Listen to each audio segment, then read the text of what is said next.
हम शुरुआत कर रहे हैं पहले प्रश्न से। पहले गुण स्थान में कितने दुर्गुण यानी आश्रव पाए जाते हैं? पहले गुण स्थान में कितने पांच हम्म? 5 दुर्गुण। हाँ, 5 दुर्गुण कहो या 5 आश्रव हैं, ये पाए जाते हैं। नाम बता सकते हैं? मिथ्यात्व, अवृत्ति, प्रमाद, कषाय, योग। ठीक है। मिथ्यात्व, अविरति, प्रमाद, कषाय और योग, ये 5 दुर्गुण हैं, ये 5 आश्रव हैं। इसके कारण पहला गुण स्थान। दूसरा प्रश्न है, मिथ्यात्वी किस किस गुण स्थान में पाए जाते हैं? कौन कौन से गुण स्थानों में मिथ्यात्वी पाए जाते हैं? पहले गुण स्थान में। बिल्कुल ठीक, क्योंकि प्रश्न में थोड़ा था किस किस गुण स्थानों में, पर एक ही है। ठीक है। तीसरा प्रश्न है, अविरति किस गुण स्थान से ऊपर नहीं जा सकते? चौथे गुण स्थान से ऊपर नहीं जा सकते। बिल्कुल ठीक है, चौथे गुण स्थान से ऊपर नहीं जा सकते, क्योंकि अविरति जब तक है, विरति, देश विरति या सर्वविरति तभी होगा जब विरति हटे, अविरति हटेगी। तो ये चौथा गुण स्थान है। तीसरे गुण स्थान वाले का क्या होगा? तीसरा गुण स्थान वाले का मिश्र। नहीं, वो भी मिथ्यात्वी है। मिथ्यात्वी है, वो भी मिथ्यात्वी है। पहले तीसरा वाला भी मिथ्यात्वी।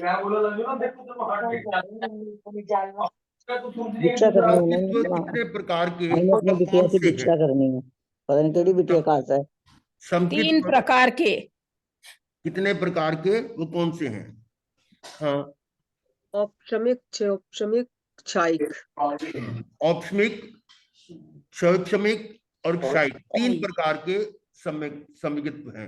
ऐसे कहे 5 जाते हैं, उसमें सास्वादन भी जोड़ा जाता है और वेदक सम्यक्त भी जोड़ा जाता है। मेन 3 है पर 5 टोटल होते हैं। चौथे गुण स्थान की उत्कृष्ट स्थिति कितनी हो सकती है? 66 सागरोपम जाजेरी। ठीक है, 66 सागरोपम। और ये भी मालूम होगा कि इसमें 3 प्रकार के सम्मिगित्वों में से क्षौपशमिक जो सम्मिगित्व है उसकी अवधि इतनी हो सकती है, दूसरे नहीं। सम्यक दर्शन से पूर्व 5 लब्धियों के जो प्राप्त होती है उनके नाम बताएंगे।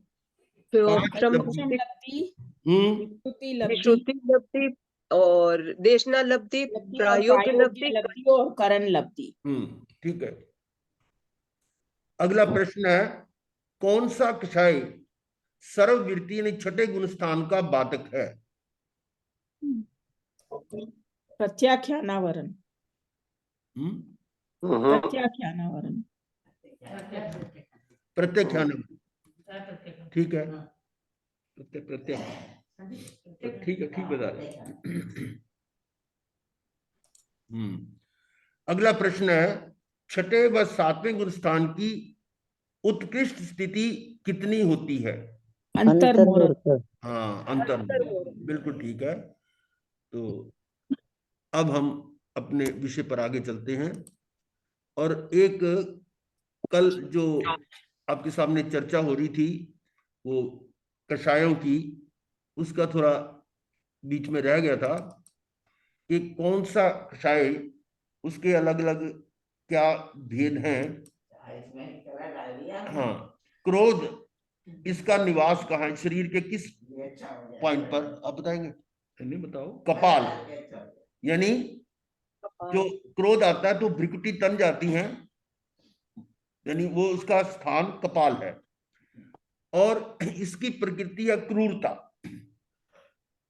परिणाम इसका जो फल आता है वो प्रीति का नाश, कारण इसका क्या? द्वेष। और उपाय क्या है इसका? क्षमा या उपशम। फिर मान है, इसका निवास गर्दन, अकड़ जाती गर्दन, और प्रकृति कठोरता है, परिणाम इसका अविनय, विनय खत्म हो जाती है। और कारण इसका है अहंकार, मद।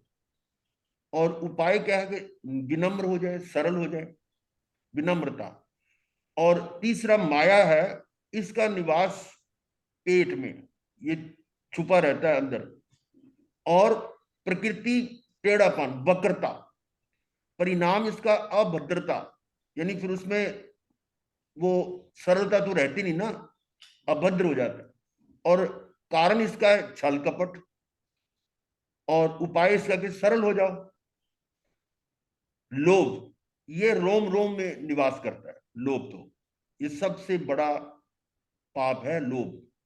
और प्रकृति स्वार्थीपना, परिणाम अवगुण, उसके के कारण सारे अवगुण आ जाते हैं। लोभ के कारण सारे अवगुण आ जाएंगे। और कारण इसका है आसक्ति, और इसका उपाय है संतोष। अब आगे देखिएगा कि अनंतानुबंधी, अप्रत्यक्षानी, प्रत्यक्षानी और संज्वलन, इनका चारों का जो उदाहरण से या दृष्टांत से समझाया गया। क्रोध जो है पहाड़ में दरार के समान है। अनंतानुबंधी, अनंतानुबंधी का देखें कि क्रोध जो है वो दरार पड़ जाती पहाड़ में, उसकी उपमा दी गई है। मान पत्थर का खंभा झुकता नहीं है, और माया बांस की जड़ से इसकी उपमा की गई है कि वो टेढ़ी मेढ़ी होती है, यानी उलझी हुई होती है।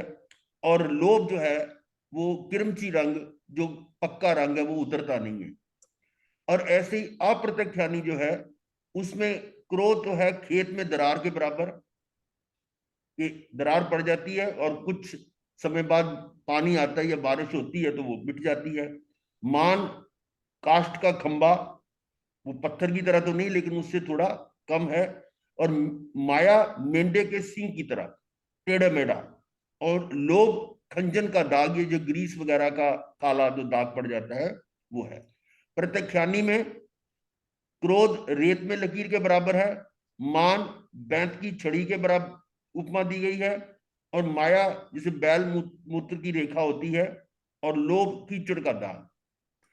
संज्वलन में क्रोध पानी में लकीर के समान, मान तृण के समान, माया बांस का छिलका उसके समान, और लोभ पतंग के रंग के समान। फिर आगे चलते हैं। स्थिति, अनंतानुबंधी यावत जीवन, पूरे जीवन काल तक, कहते हैं जीना मरना बस छोड़ देते हैं, ऐसी क्रोध की स्थिति होती है अनंतानुबंधी की।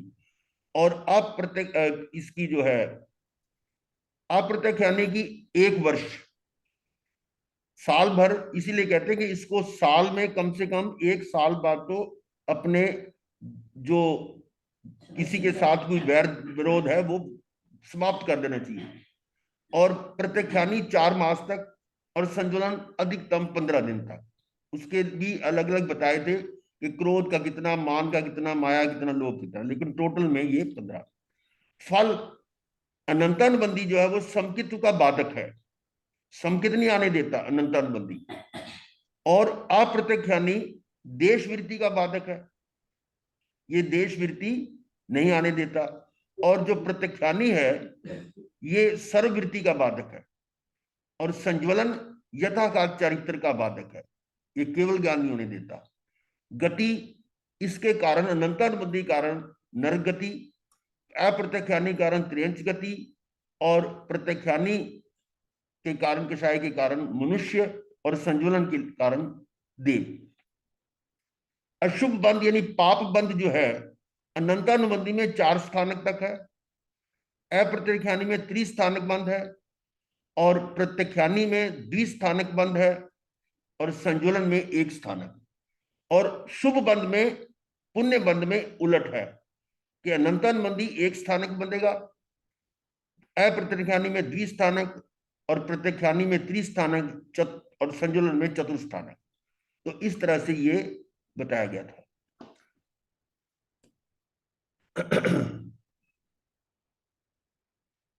अब आगे हम 7 गुण स्थान तक कर चुके हैं। अब 8वां गुण स्थान है नियट्ठी या निवृत्ति बादर अथवा अपूर्वकरण गुण स्थान। ये क्या है? 7वें गुण स्थान से ऊपर जाने के अवसर किसी जीव के कभी ही आते हैं, अतः इसका नाम अपूर्वकरण है। बहुत, यानी ऐसा अभूतपूर्व कह सकते हैं, ये स्थान है 8वां। और इस गुणस्थान में समान समय में रहने वाले जीवों के परिणामों में भिन्नता संभव है। इसका अर्थ क्या हुआ कि मान लो एक ही समय में कोई 8वें गुणस्थान पे गया, कई गए, मान लो 100 गए, एक ही समय में 100 व्यक्ति या 100 जीव 8वें गुणस्थान में गए, तो उन सब के समय समय पर, यानी एक ही समय, मान लो 2 समय के बाद, 3 समय के बाद, उनके परिणामों में भिन्नता हो सकती है। बादर कषाय का उदय होने का इसको निवृत्ति बादर कहते हैं। यानी इस गुण स्थान में समान समय में रहने वाले जीवों के परिणामों में भिन्नता संभव है, और बादर कषाय का उदय होने के कारण इसे निवृत्ति बादर भी कहते हैं। इस गुण स्थान पर आगे जाने की 2 श्रेणियां हो जाती हैं, उपशम श्रेणी और क्षपक श्रेणी। यहां से 2 ट्रैक बन जाते हैं, उपशम और क्षपिक। गुरुदेव, बादर कषाय का क्या हाँ? मतलब है? बादर मतलब सूक्ष्म नहीं है, स्थूल है, स्थूल कषाय। हाँ जी। ठीक है। और उपशम श्रेणी वाले ये तो 9, 10, 11 में जाते हैं, 8 के बाद उनका क्रम है 9, 10 और 11। और जो क्षपक श्रेणी वाले हैं वो 9, 10 और 12वें में, इसमें 11 जो है वो स्किप हो जाता है।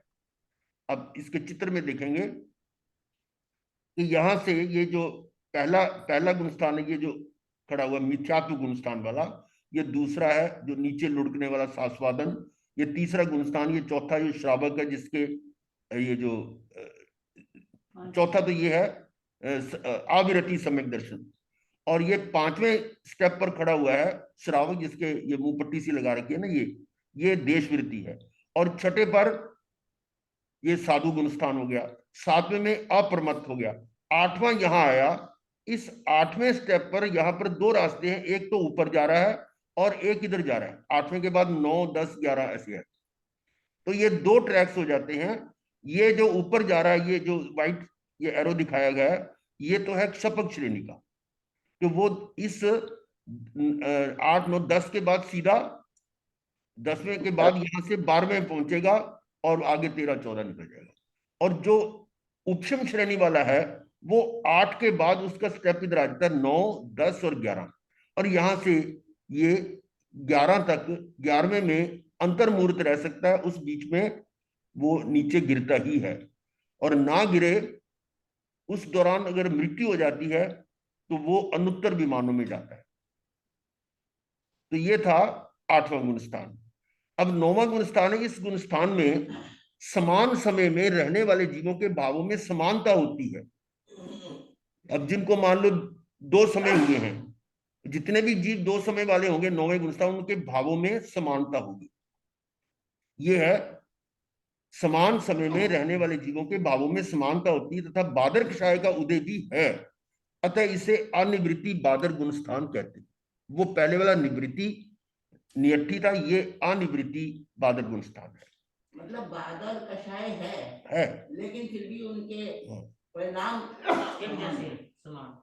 हाँ, परिणाम समान समय में, क्योंकि 10वें में आगे सूक्ष्म है, उससे पहले है।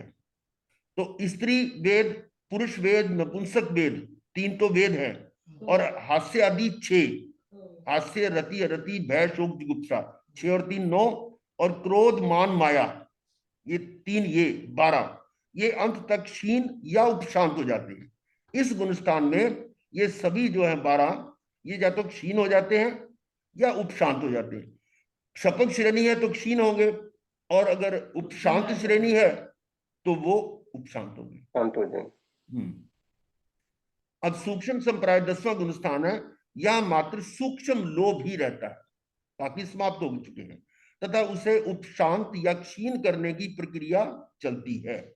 और ऐसा करके यदि मोह उपशांत हुआ हो, 2 थे ना उपशांत, तो वो 11वें गुणस्थान में जाता है, और यदि मोह क्षीण हो गया हो तो वो 12वें गुणस्थान में प्रवेश। 10वें से 11वें में अगर उपशांत हुआ है तो वो उपशांत मोहनीय गुणस्थान है, और 10वें से 12वें में जा सकता है यदि वो क्षीण क्षपक श्रेणी वाला है, वो क्षीण मोहनीय गुणस्थान है। तो अब देखिए 11वां गुणस्थान है, उपशम श्रेणी में बढ़ते हुए जीव को मोह कर्म के पूर्णतः शांत होने से पूर्ण वीतरागता का आनंद प्राप्त होता है। अब यहां पर देखिए उदय में नहीं है, कोई भी मोहनीय कर्म, मोह कर्म जो उदय में नहीं है, सत्ता में है क्योंकि उपशम हुआ है, परंतु उदय में ना होने के कारण उस समय की जिसकी अवस्था है वो वीतरागी की, वीतरागी ही है उस समय, परंतु उसका अंतर मुहूर्त ही रहता है। अंतर मुहूर्त में जो दबी हुई फाइलें हैं वो निकले निकल आती है। तो आगे इन अंतर्मुख किसका कितना है वो अलग है। वो अलग अलग है। इन जीवों में मोहनीय कर्म की सत्ता तो है परंतु उदय नहीं है, ठीक है। और कोई भी दबी हुई वस्तु पुनः उठती है, अतः ये गुण स्थान प्रतिपाती अर्थात गिरने वाला है, और यहां से यदि गिरता ही जाए तो मिथ्यात्व गुण स्थान तक पहुंचकर संसार में रुलता है। यदि संभल कर शपथ श्रेणी कर ले तो ऊपर उठता हुआ कैवल्य को प्राप्त करता है। ये उदाहरण आपके सामने कई बार आ चुकी है। ये जो नमी राज ऋषि, ये क्या नाम, राज आषाढ़ वृत्ति नहीं, का नहीं। भी है। राज ऋषि थे ना वो, जो शिवराज ऋषि। नहीं नहीं, प्रसन्नचंद्र राज ऋषि, प्रसन्नचित्त राज ऋषि, हाँ प्रसन्नचित्त प्रसन्नचंद्र राज राज ऋषि ऋषि। थे।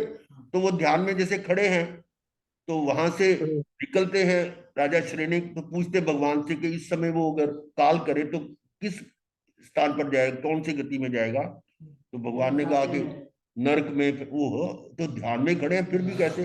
हुआ क्या था कि उस समय उनके नजदीक से कुछ सिपाही निकल रहे थे श्रेणिक राजा के, वो आपस में बातें कर रहे थे, ये राजा यहाँ ध्यान में खड़ा है और इसका बेटा बेचारा दुखी हो रहा है और पड़ोसी राज्य हमला करने की तैयारी कर रहा है।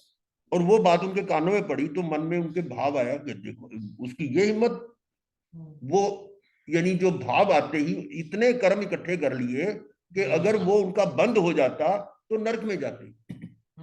और उग्र होता होता यहां तक हो गया कि 7वीं नरक के भी कर्म इकट्ठे कर लिए, परंतु बंधे नहीं थे, बंधे नहीं थे। और उस समय फिर सोचा कि मैं इसको मारूंगा अपना, और नहीं तो मुकुट उठा के मारूंगा। जब हाथ सिर पे लगाया तो सिर तो मुंडन हुआ था, तब उसका ध्यान हो रहा मैं क्या कर रहा हूं। अब वो उसका जो है ना पश्चाताप कर रहे, करते करते वहीं खड़े खड़े उनको केवल ज्ञान हो गया। क्या हुआ कि वो उस समय उस 11वें गुण स्थान में थे जो कि शायद दबा हुआ था, वो निकल आया था और उसको फिर उन्होंने सबल कर फिर दोबारा शपथ श्रेणी पर चढ़कर और केवल ज्ञान भी हो गया, अंतर मुहूर्त में सारा काम हो गया। तो इसी प्रकार से वो था जो रथ नेमी का सारा गप। तुम्हारा सर इसका मतलब ये हुआ कि एक समय में कर्म बंधे ऐसा कोई निश्चित नहीं है। कई कर्म बंधने में समय भी लग जाता है, ये माना जाए ना।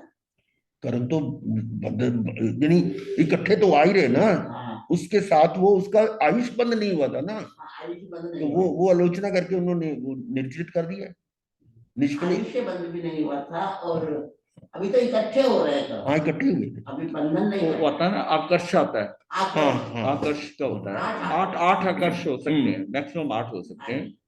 अधिकतर वैसे एक आकर्ष में बंध जाता है। यहाँ पे आकर्ष की बात। आकर्ष की बात।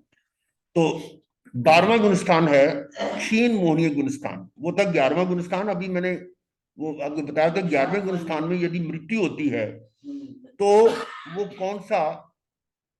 कौन सी गति में जाता है। तो देखिए उस समय कषाय उदय में नहीं है, भीत रागता है, वो सत्ता में जरूर पड़े हुए हैं। तो उस समय की स्थिति जो उस समय के भाव हैं, तो कहते हैं ना जैसे अंतिम समय में भाव होते हैं तो गति भी वैसी मिलती है। तो भाव तो उनके बहुत उत्तम थे, यानी इससे उत्तम से हो ही नहीं सकते थे, और इसके कारण वो अनुत्तर विमानों में जाकर पैदा होता है। तो 11वें गुण स्थान में से यदि उस समय काल हो जाए तो वो उनत्तर विमान यानी ऊपर के 5 विमानों में जा सकता है। और 12वां गुण स्थान है क्षीण मोहनीय गुण स्थान, जिसमें मोहनीय कर्म का सर्वथा क्षय होने से जो वीत रागता का आनंद आता है वह स्थायी होता है। पहले वाला स्थायी नहीं था, अंतर मुहूर्त का ही था, ये अब आनंद आ रहा है वीत रागता का। लेकिन ज्ञानावर्णीय, दर्शनावर्णीय और अंतराय 3 घाती कर्म तथा 4 अघाती कर्म अभी शेष हैं। 4 अघाती कर्म जो है वो है। तो अब ये 3 जो है ना, ये घाती कर्म जब तक नहीं खपते तब तक वो जीव छद्मस्त कहलाता है, और इसमें अंतर मुहूर्त में ये तीनों घाती कर्म ये भी समाप्त हो जाते हैं। इस प्रश्न पे हमारा कितना चला था, बहुत चला था। ज्ञानावर्णीय, दर्शनावर्णीय, अंतराय, तो तीनों का। अब 13वां गुण स्थान है सहयोगी केवली गुण स्थान। कि घाती कर्मों के क्षय होते ही अनंत ज्ञान, अनंत दर्शन, अनंत सुख, अनंत आत्म शक्ति प्रकट हो जाती। इसे सुयोगी केवली गुणस्थान कहते हैं। और जो 4 घाती कर्म बचे हैं उनके लिए उन केवली भगवान को कुछ करना नहीं है, वो स्वतः ही निर्जरित होते हैं और ना वो किसी आत्मा गुणों की घात कर सकते हैं। इसलिए उनको सत्कर्म भी कहा। केवलियों के लिए वो सत्कर्म है, यानी वो अपने आप ही समाप्त होते हैं, कुछ नहीं करना उनको। वो तो अब तो कृत्य हो गए ना, कि भी केवली हो गए, अरिहंत हो गए, अब उनको कुछ करना शेष नहीं रहा। और ये जो अघाती कर्म है स्वतः समाप्त हो जाते हैं। और उसके बाद 14वें गुण स्थान में तीनों योगों के पूर्ण निरोध से अयोगी केवली अवस्था प्राप्त होती है। ये 3 योग जब तक हैं तो बताया था कि आत्मा में कंपन होता रहता है, और उस कंपन के कारण क्रिया हो रही है, तो आराम शरम जो भी कुछ हो रहा है ना, तो उसका यानी कर्मबंध का कारण है। जब तक वो, चाहे वो केवली के भी है चाहे किसी दूसरे के है, जब तक आत्मा में कंपन है तो वो कर्म बंद हो रहे हैं। परंतु केवली में कषाय नहीं है, चारों घाती कर्म समाप्त हो चुके हैं, इसलिए उनका साता वेदनीय बनता है। वो भी स्थिति उनकी 0, कोई स्थिति बंद नहीं है, क्योंकि एक समय में बंधा, दूसरे समय में उदय आया, तीसरे समय में वो समाप्त हो गया। तो ये ना के बराबर ही है। और इससे आगे है, इस अवस्था को शैलेशी अवस्था कहते हैं, यानी ये अकंप, उस समय अब उसकी कोई कंपन नहीं हो रही, शैलेशी अवस्था है। और इस गुणस्थान का समय अ ई उ री र, यानी जैसे इतने उच्चारण काल में जितना समय लगता है इतने समय तक ये गुणस्थान होता है। और मोक्ष ये है, मोक्ष 14 गुणस्थानों में नहीं, अपितु उससे ऊपर की गुणस्थानातीत स्थिति में है। ये इससे भी ऊपर उठना है, गुणस्थानों से भी ऊपर, क्योंकि गुणस्थान जो है वो गुणों के कारण, किसी पौधलिक गुण है, वो जो 14 गुणस्थान है वो किसके आधार पर है? मोहनीय कर्म के आधार पर। तो वो तो मेरे स्वभाव वाले गुण नहीं है, जीव का अपना स्वभाव नहीं है। तो जीव अपने स्वभाव में है तो इन गुणस्थानों से ऊपर हो गया, तो गुणस्थानातीत। ये इस चित्र के माध्यम से वही आपको पहले बता चुके हैं कि ये 14वां गुणस्थान तक ये चलता है यहाँ। और ये जो जैसे जैसे ऊपर ऊपर जाते हैं तो उनका देखिएगा ज्ञान और प्रकट होता जाता है। यहाँ देखिए ये और उज्ज्वल, यहाँ पर पूरा खिल जाता है ज्ञान। तो यहाँ ये सिद्ध हो गया। अब देखिए आगे गुण स्थान। पहले क्या आ गया, कोई मार रहा है नहीं।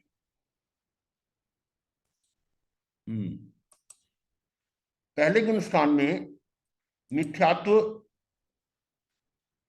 का उदय रहता है, दूसरे गुण स्थान में अनंतानुबंधी का उदय है, तीसरे गुण स्थान में मोहनीय मिश्र मोहनीय का उदय है, चौथे गुण स्थान में मिथ्यात्व, अनंतानुबंधी और मिश्र मोहनीय का उदय है, अनुदय, मिथ्यात्व, अनंतानुबंधी और मिश्र मोहनीय का अनुदय।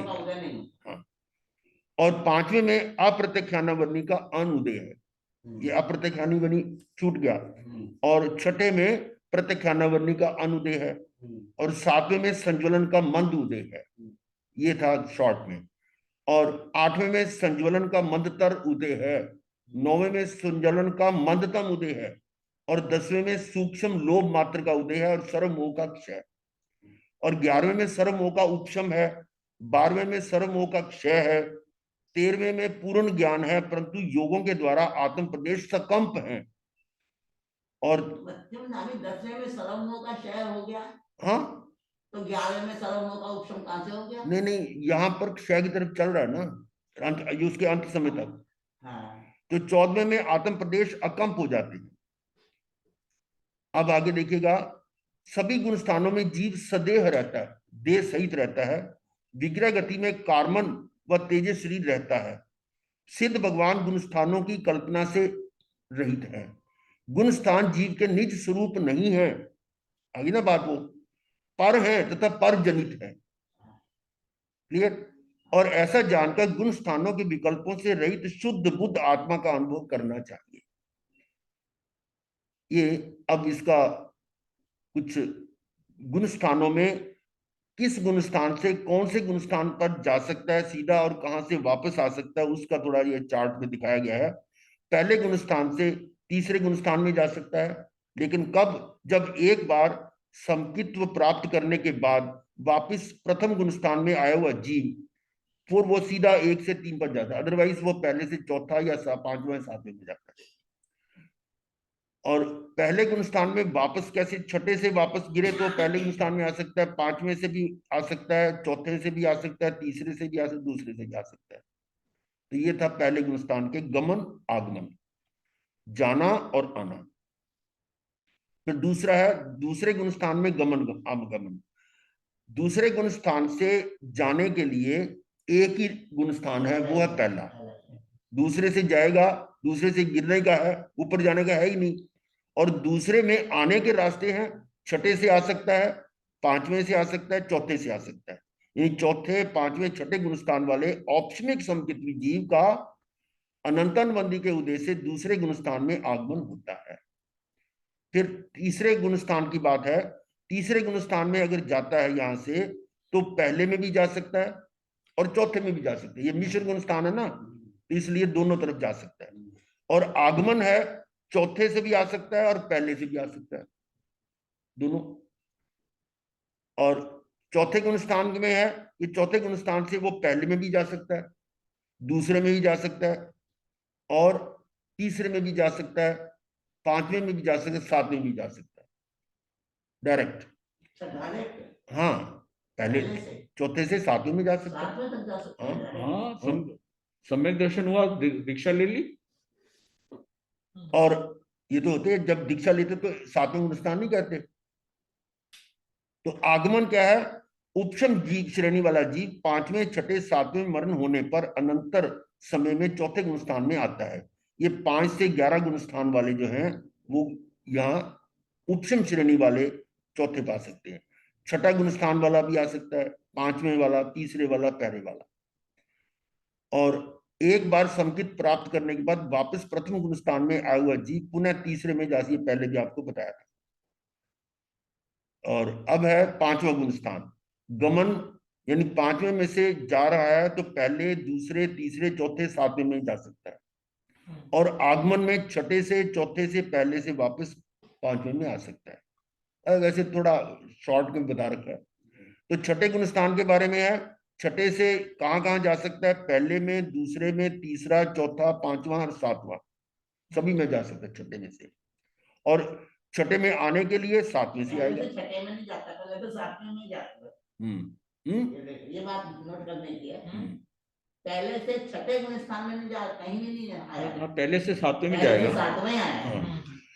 तो ये सातवें गुणस्थान की बात आ गई है कि सातवें से चौथा मरणोपरांत, चौथा गुणस्थान, सातवें गुणस्थान में मृत्यु प्राप्त होते ही वो चौथे गुणस्थान में, जैसे देवलोक में जाता है तो चौथा गुणस्थान हो सकता है।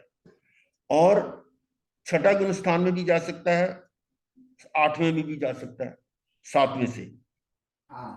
और वापसी का है, आठवें से, छठे से, पांचवें से, चौथे से, पहले से वापस आ सकता है।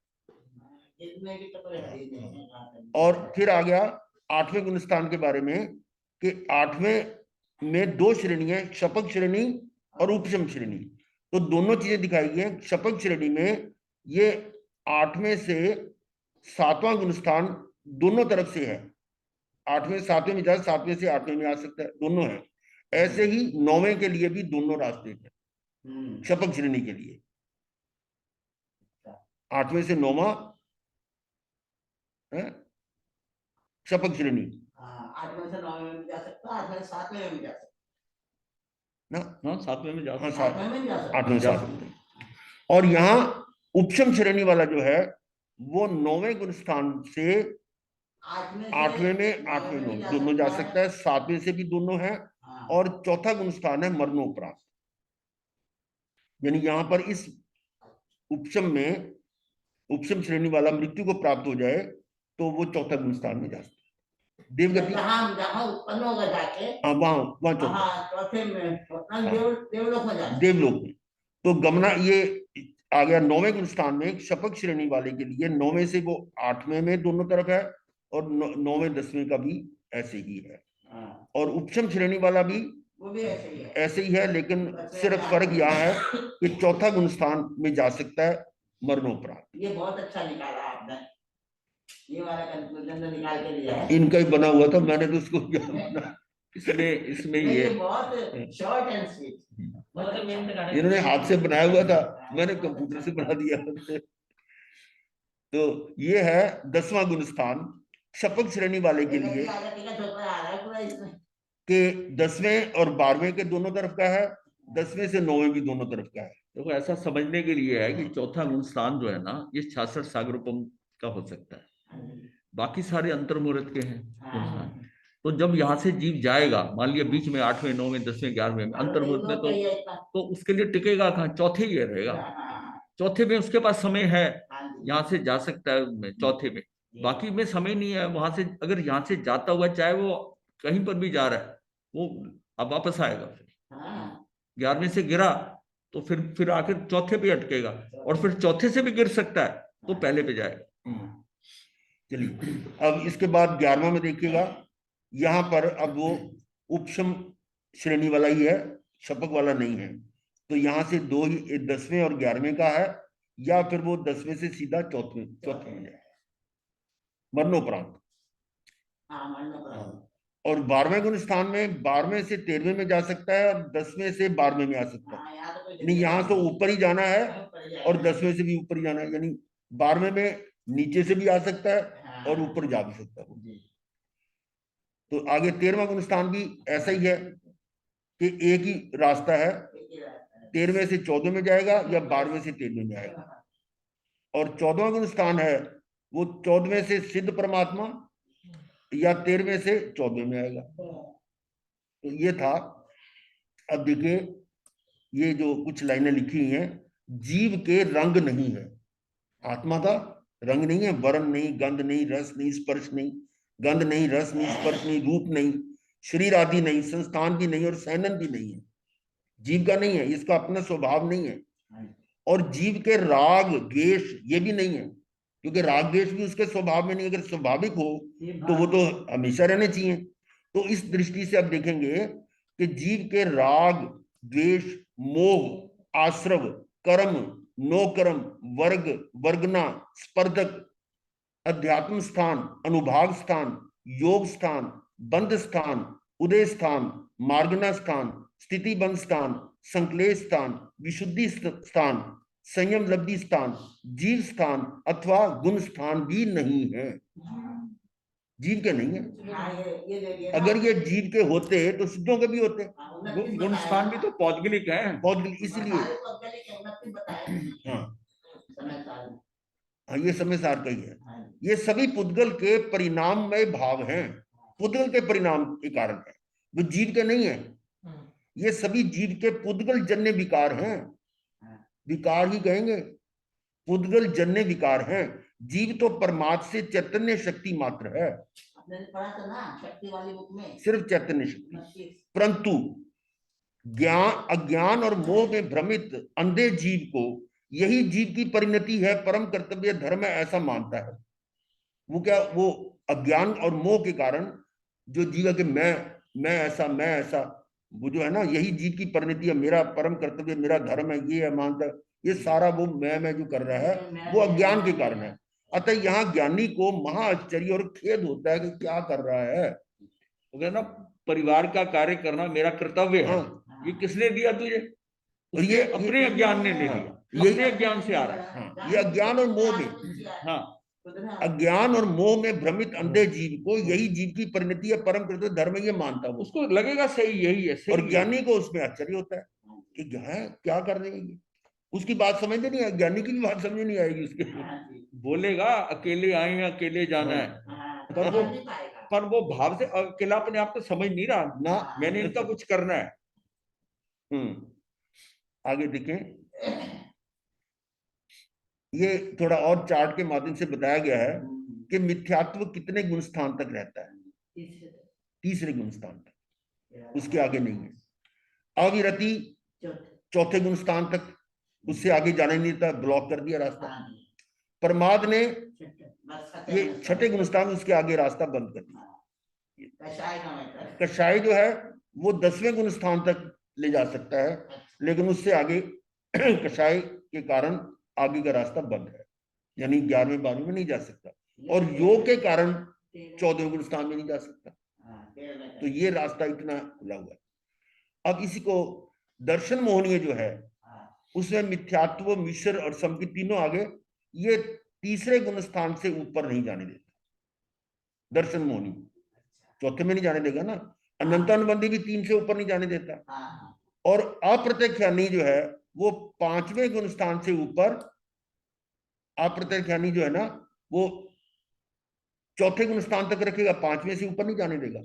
5वां यानी 4थे तक है, हाँ, और प्रत्यक्षानी जो 5वां तक रखे उससे ऊपर नहीं जाने देगा। हाँ, और फिर संज्वलन जो है वो ये जो है आपका क्रोध, मान, माया, लोभ, ये 8वें गुण स्थान तक, उससे ऊपर नहीं जाने देता इसके कारण, और ये भी समाप्त हो गया तो वो 10वें गुण स्थान तक जा सकता है, उससे ऊपर नहीं। सूक्ष्म लोग 10वें तक है, हाँ, बाकी तीनों। और ये जो इसी प्रकार से हास्य रति अरति, ये भी है कि हास्य रति अरति सारे जितने हैं ये 8वें गुण स्थान तक ही है, उससे ऊपर नहीं है, तो उससे ऊपर इनके प्रेजेंस में नहीं जा सकता। और ये स्त्री वेद, पुरुष वेद, नपुंसक वेद, ये कहाँ तक है? ये 9वें तक है। ये रिवीजन अच्छा बना देते हो आप, टेबल बनाएंगे पूरा रिवीजन हो जाता है सारे विषय का। तो ये हो गया 11 बोल हो गया आपके इनके गुण स्थानों के बारे में। अब बहुत सिंपल, बहुत आसान सा विषय आ रहा है। 12वां बोल है 5 इंद्रियों के 23 विषय, और ये मुख्य तो 5 ही हैं। व्याख्या प्रगति में आया हुआ है कि 5 विषय हैं 5 इंद्रियों के, श्रोत इंद्री, घ्राण इंद्री, ये सारे चक्षु इंद्री वगैरह, इनके विषय दिए हुए हैं कि एक एक विषय, श्रोत इंद्री के शब्द, वर्ण, गंध, रस, स्पर्श, ये 5 विषय हैं। बाकी हमने उसके बना लिए भेद। श्रोत इंद्री के 3 यानी जीव शब्द, अजीब शब्द और मिश्र शब्द 3 हुए। चक्षु इंद्री के 5 है, काला, नीला, लाल, पीला, सफेद। ये सिर्फ समझने के लिए है, वैसे तो ये भेद करो तो कितने ही हो सकते हैं, ये वर्ण भी अनेक हो सकते हैं। घ्राण इंद्रिय के 2 विषय बनाए, सुगंध और दुर्गंध, इसके भी कितने भेद हो सकते हैं। और ऐसे ही ये रसना इंद्रिय के मुख्य 5 हैं, तीखा, कड़वा, कसैला, खट्टा, मीठा। और स्पर्श इंद्रिय के 8 हैं, कर्कश, खुरदरा, कोमल, हल्का, भारी, ठंडा, गरम, रूखा, रूखा और चिकना। यहाँ पे तथा अच्छा, चलो दुर्गंध पूरा वो भी कर दूंगा मैं, ये हो जाएगा। उद्गल के गुण 4 हैं, वर्ण, गंध, रस, स्पर्श। लेकिन जहाँ श्रोतेंद्रिय की बात आई है वहां पर जीव शब्द, अजीव शब्द और मिश्र शब्द ले लिया। हाँ, ये जो है ना ये संगत नहीं लगता। हाँ। बिल्कुल सही कह रहे हो आप। क्या कह रहे हैं भी यहाँ ये लिए सबके वर्ण गंध वगैरह, और यहाँ इनको सचित अचित ले लिया। हाँ। ये जो 23 बनाने के लिए किया है, वैसे इसका कोई मतलब कोई ऐसी वो रेलेवेंस यही नहीं। बता रहे हैं कि मतलब शब्द जो है हाँ। वो पुद्गल का गुण नहीं है, ये अलग है, ये पर्याय है, इसलिए आते हैं। अपना चिंतन हुआ था इसमें। हाँ, इससे पर्याय बात हुई थी। अच्छा, अब देखिएगा कि शब्द जो है, शब्द जो पहली मतलब श्रोतेंद्री का विषय है शब्द, इसमें 3 तरह के हैं, जीव, अजीव और मिश्र। और उनमें शुभ और अशुभ, जीव में यानी जो अच्छा लगता है, सुरीला, और जो खराब यानी शोर है, तो शुभ और अशुभ। फिर उन पर शुभ पर राग या द्वेष करके अशुभ पर भी राग और द्वेष। अब हो सकता है शुभ पर राग और द्वेष कैसे होगा, ये थोड़ा सोचना है। नहीं, शुभ है, शुभ पर तो राग होना चाहिए, तो द्वेष कैसे होता है? तो एग्जाम्पल है, हम अरिहंतों को नमस्कार करते, शुभ है ना। अरिहंत नाम सत्य है, शब्द तो शब्द ही है, पर उस समय क्या है, राम नाम सत्य है, तो वो मतलब शुभ नाम भी ऐसा। और अशुभ है कि अभी जैसे कोई हंस रहा है तो अच्छा लगता है, राग है। लेकिन कोई अगर हमारे ऊपर हंस रहा है तो बुरा लगता है।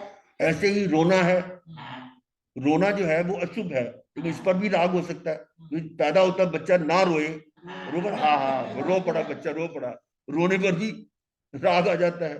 तो इस तरह से दोनों दोनों पॉसिबिलिटी है, शुभ के साथ भी राग द्वेष है, अशुभ के साथ भी राग द्वेष है।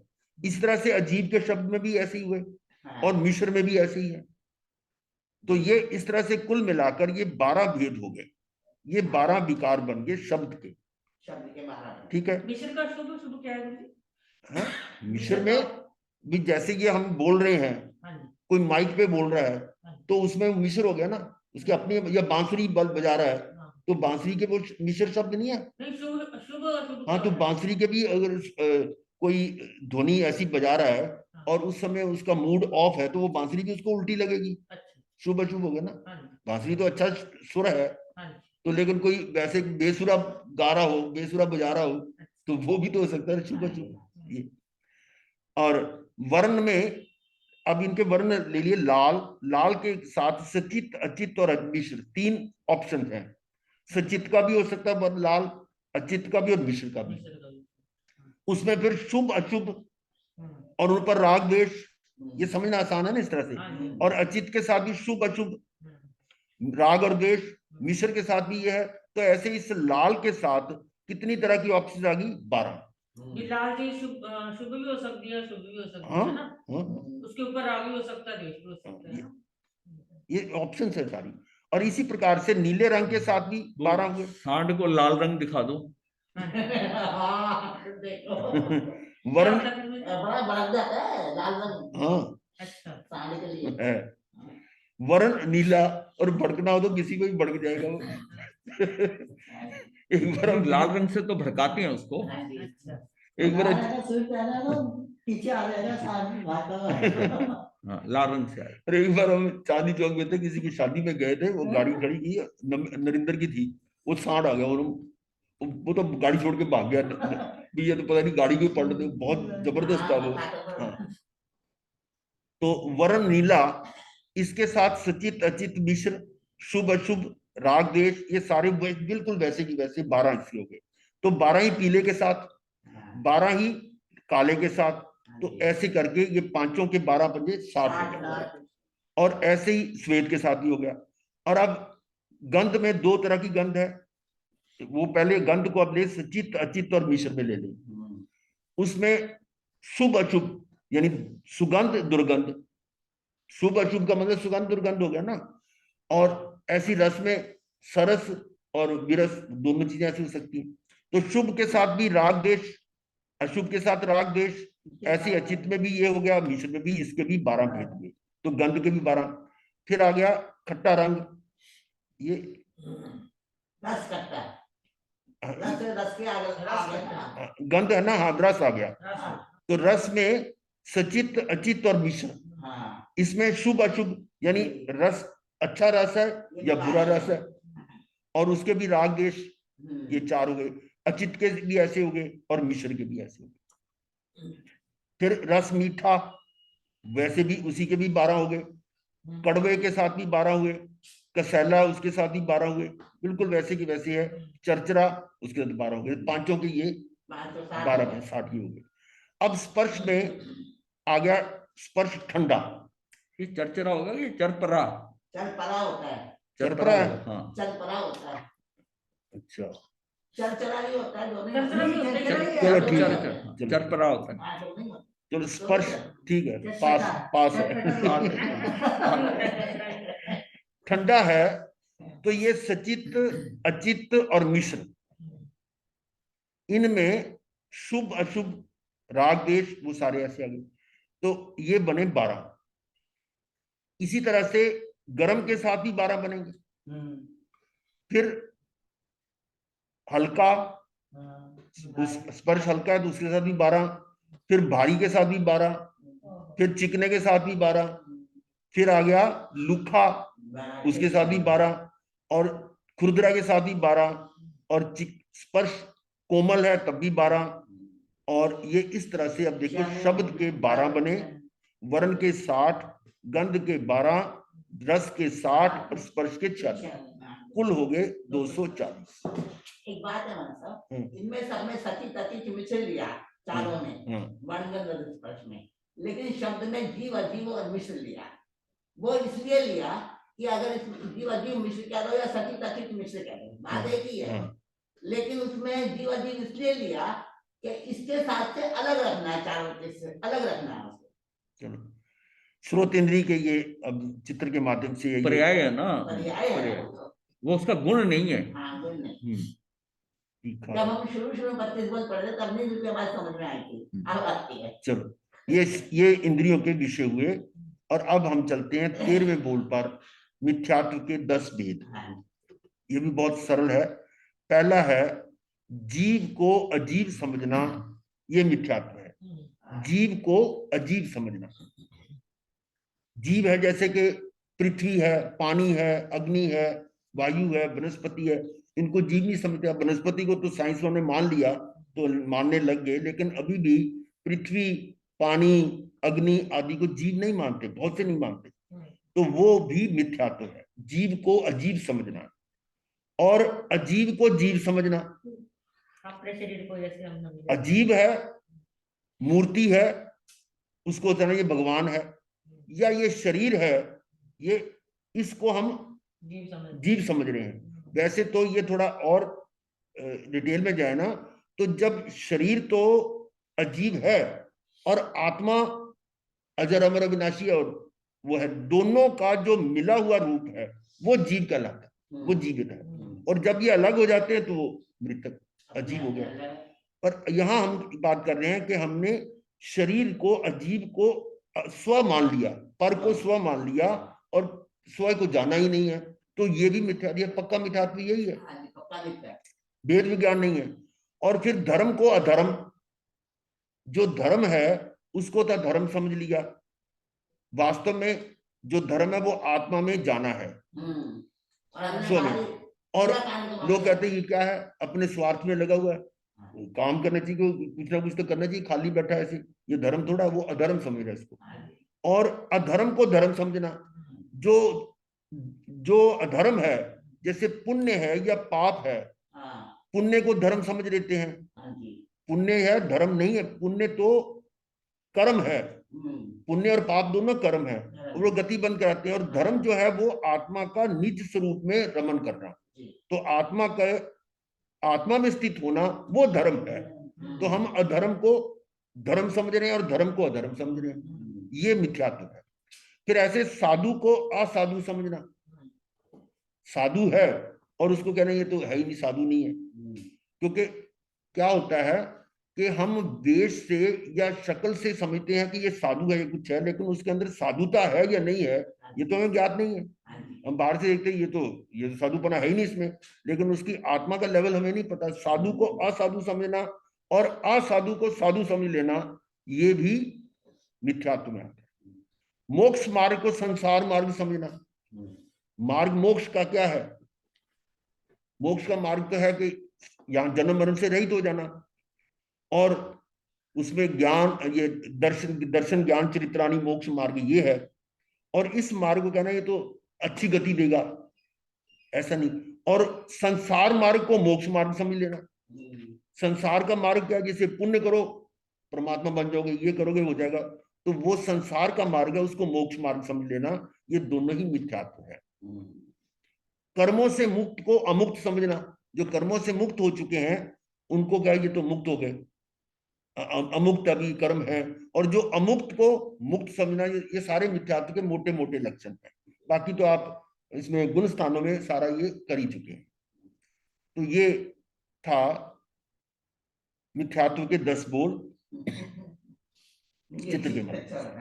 हाँ, तो अब 14वां बोल है, इसमें ये सबसे बड़ा है, 9 तत्व के 115 भेद। कहते हैं कि ये 25 बोल बहुत ही महत्वपूर्ण है, और ये इनमें भी 25 बोलों में सबसे अधिक महत्वपूर्ण ये 14वां बोल है। 14वां बोल तो बहुत ही महत्वपूर्ण है, इसको तो विशेष समझना चाहिए। इसमें 9 तत्व कौन कौन से हैं? जीव तत्व, अजीव तत्व, पुण्य पाप, आश्रव, संवर, निर्जरा, बंध और मोक्ष। और कुछ जगह पर इसका क्रम ऐसा भी लिया हुआ है, जीव, अजीव, बंध, पुण्य, पाप, आश्रव, संवर, निर्जरा, मोक्ष, यानी इस बंध को तीसरे स्थान पर।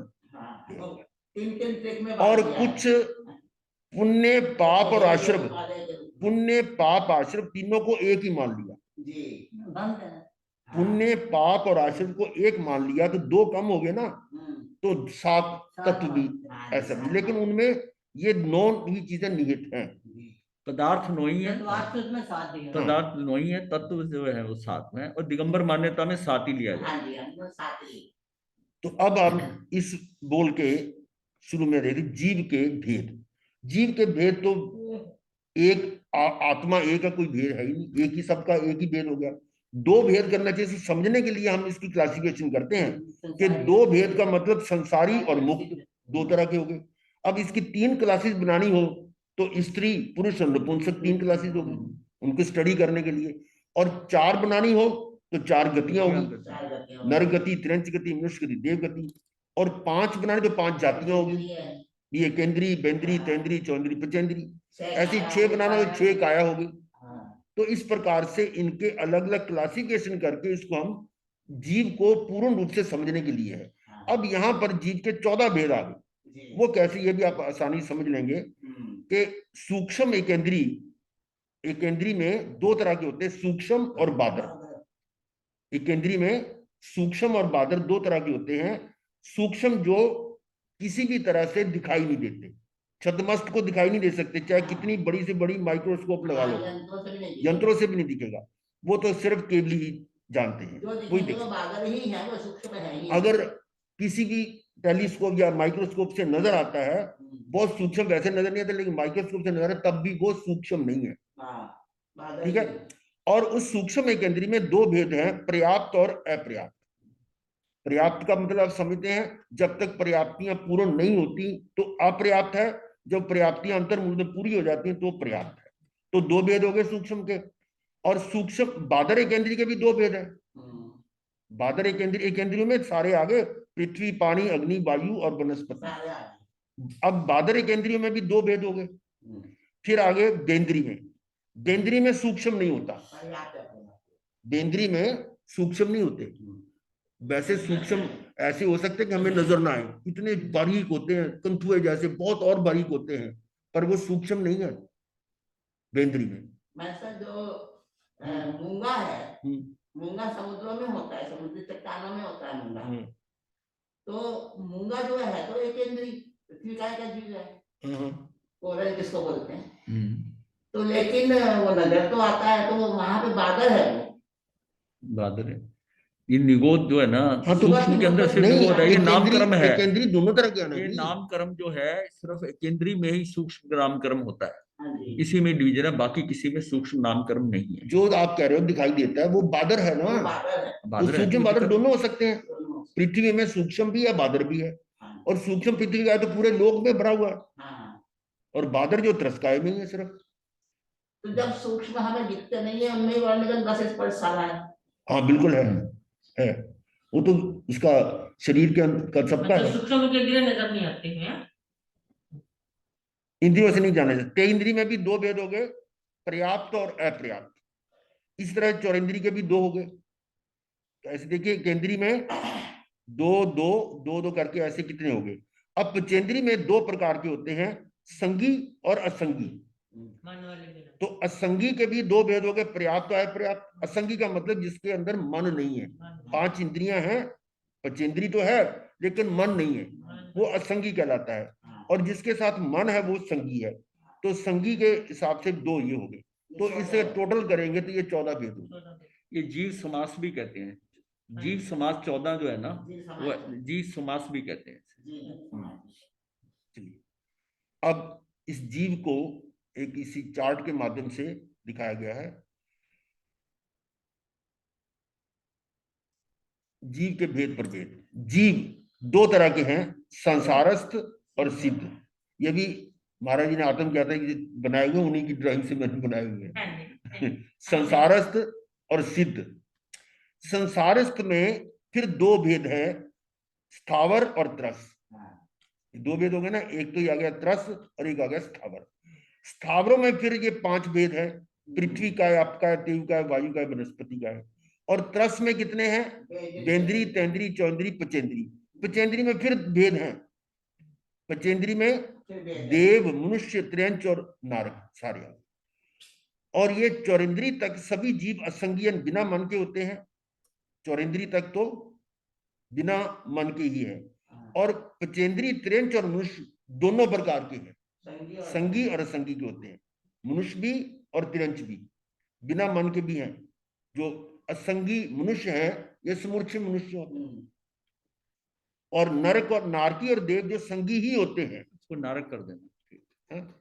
नरक और देव नहीं, नारक और नारकी या नारक अच्छा कर लेना। चलो ठीक है, ये संगी होते हैं। तो ये इस तरह से जीव के भेद है। अब ये चित्र के माध्यम से दिखा दिया। ये 14 भेद है। सूक्ष्म एकेंद्री, बादर एकेंद्री, बेंद्री, तेंद्री, चौंद्री, पचेंद्री और ये पर्याप्त नहीं चाहिए ना, सब पर्याप्त चाहिए। इन 7 के पर्याप्त और अपर्याप्त, पर्याप्ति नहीं चाहिए। ये चित्र बना हुआ है उसकी नकल की, मैंने नहीं बनाया ये। उसमें चीज क्या दिखाई है? हैं? सूक्ष्म केंद्रीय में चीज क्या दिखाई है? ये व्हाइट व्हाइट ये निशान है ना बीच में, देखो है। हाँ, इसमें आपको नजर नहीं आ रही, छोटे छोटे हैं। डॉट डॉट डॉट डॉट हाँ जी, हाँ। तो ये नजर नहीं आएंगे ना, वो तो सूक्ष्म है ना। तो कैसे दिखाए फिर वो? ये तो दिखाया कि जैसे केवली देख रहे हैं ना, वैसे दिखाया। चलिए, तो ये जीव के हो गए भेद। और ये सारे उसके चित्रों के माध्यम से है। अब यहीं पर हम जीव की बात है। हाँ? अच्छा, अन्याय शुरू ना करो, ये कर भी सकते हो कितना। ये कुछ डेफिनेशन है, फिर देख लेंगे। हाँ। ये शब्दों का वो बताया। स्कंद किसको कहते हैं? परस्पर बंधे हुए प्रदेशों के समुदाय को स्कंद कहते हैं। प्रदेश तो होता है छोटे से छोटा यूनिट, इंडिविजिबल, जो जिसके विभाग नहीं हो सकते, निरंश। और ऐसे प्रदेशों के जो 2 या 2 से अधिक प्रदेश को मिलकर जो बनता है वो स्कंद कहलाता है। और स्कंद के एक हिस्से या विभाग या भाग को देश कहते हैं। स्कंद का एक टुकड़ा यानी उसी के साथ जो लगा हुआ है, अलग नहीं हुआ, अलग होगा तो अलग ही परमाणु। अलग हो तो वो स्कंद बन जाएगा। स्कंद का मतलब मॉलिक्यूल। जयमाल। ये स्कंद के एक हिस्से, विभाग या भाग को देश कहते हैं। जैसे मान लो हिंदुस्तान, भारत है, तो उसके अंदर अलग अलग प्रदेश हैं, यूपी है, राजस्थान है, ये सारे उसके साथ जुड़े हुए हैं, तो वो देश कहलाते हैं। और प्रदेश है स्कंद का सबसे छोटा हिस्सा, जिसका विभाग ना हो सके वह प्रदेश कहलाता है।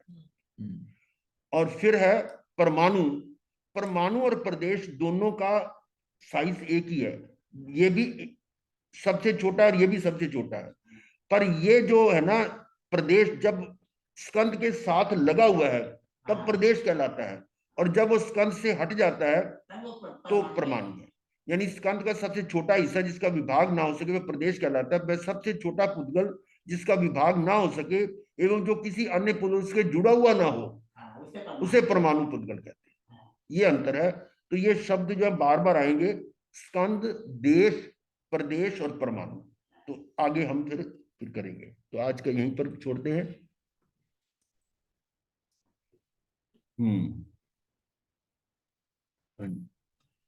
कोई प्रश्न है तो देख लें। वैसे तो बड़ा आसान है, कोई दिक्कत नहीं है।